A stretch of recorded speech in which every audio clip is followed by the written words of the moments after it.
It's been widely reported that this holiday season, New York City has been the site of a dispute between atheists and Christians about Christmas.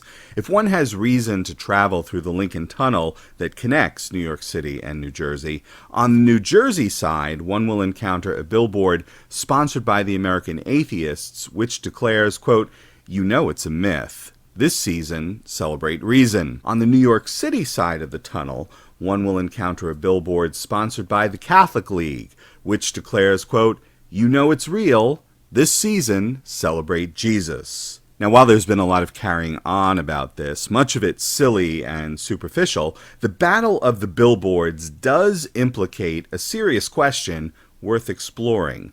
When was Jesus born?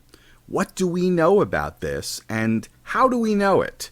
If, as the Catholic League and many other Christians proclaim, we know that Jesus' birth and the events purported to have surrounded it are real, among the questions one should ask and be able to get answered is, when did it all happen?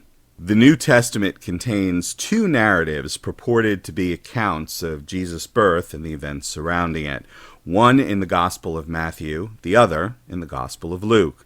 The Matthean narrative declares, quote, "The birth of Jesus Christ happened this way." And the author of Luke claims to provide, quote, "an orderly account of events based on careful investigation." However, it doesn't take long to discover problems. As the late great Bible scholar Father Raymond Brown, a believer in Jesus, notes in his excellent comprehensive book, The Birth of the Messiah, quote, "The two narratives are not only different, they are contrary to each other in a number of details. Even worse, the Lucan narrative contradicts itself and contains a number of what we know to be historical inaccuracies. For example, the author of Luke claims that Caesar Augustus ordered an empire-wide census, but as Christian historian Paul L. Meyer of Western Michigan University notes in his The Date of the Nativity and the Chronology of Jesus' Life, quote, "The claim that no non-Christian record exists of a universal Roman census ordered by Augustus is still valid." Dr. Meyer says that this was actually, quote, "a provincial census of non-citizens for purposes of taxation."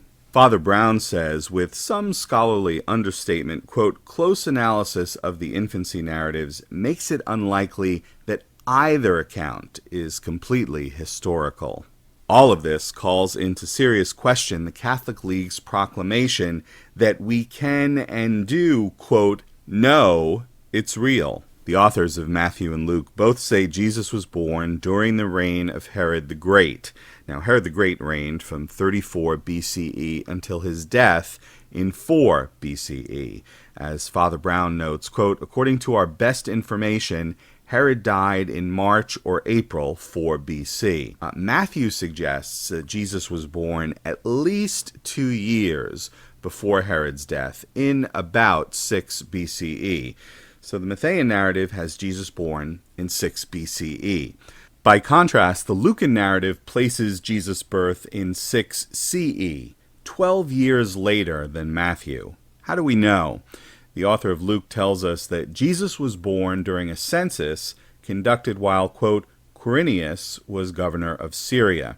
As Father Brown notes, quote, "Publius Sulpicius Quirinius became governor of Syria in AD 6 and conducted a census of Judea, not of Galilee, in AD 6 to 7. Dr. Meyer says, quote, "The one recorded tenure of Publius Sulpicius Quirinius as governor of Syria and the census he administered in Judea dates to AD 6, a decade after the death of Herod the Great."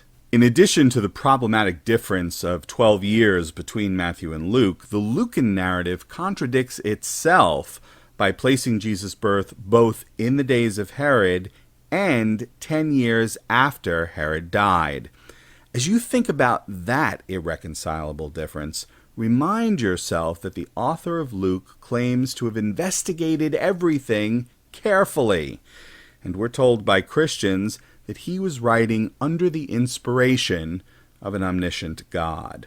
Why didn't the omniscient Christian God let the author of Luke know that Herod was dead 10 years before Quirinius and his census? In any case, this is the mess that the Bible's allegedly careful investigation and divine inspiration have produced. Now, those who worship at the altar of biblical inerrancy have come up with lots of different and often very creative tales designed to make these date problems go away. As I show in my two-part series, Quirinius, Where Art Thou?